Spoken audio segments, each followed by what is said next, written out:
1700 కోట్లయితే అవలీలగా రాబట్టేసింది 'పుష్ప 2' మూవీ. అంటే ఇది అసాధారణ సంచలన విజయం అనే చెప్పాలి. ఎంత నెగిటివిటీ స్ప్రెడ్ అయినా పాజిటివ్గా మాత్రం కలెక్షన్స్ రాబడుతూనే ఉంది ఈ 'పుష్ప 2' మూవీ.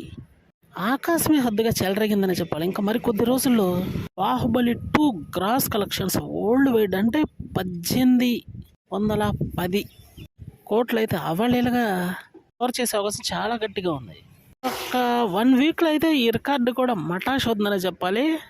దీని ముందున్నటువంటి ఒకే ఒక్క రికార్డు 'దంగల్'.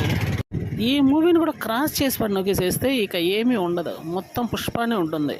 ఇంత అసాధారణ కలెక్షన్స్ రాబడుతున్నటువంటి 'పుష్ప 2' మీద నెగిటివిటీ అయితే స్ప్రెడ్ అవుతుంది.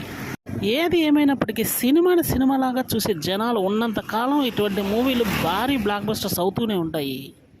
అందువల్ల 'పుష్ప 2' మూవీ అసాధారణమైనటువంటి సంచలన విజయం సాధించిందని చెప్పడంలో డౌట్ లేదు, నో డౌట్.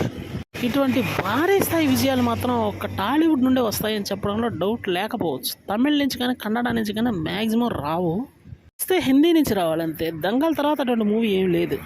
మీదట వస్తే మాత్రం అది ఒక్క తెలుగు నుంచే రావాల్సి ఉంటుంది. అది రాజమౌళి ఉన్నాడు కాబట్టి, సుకుమార్ ఉన్నాడు కాబట్టి.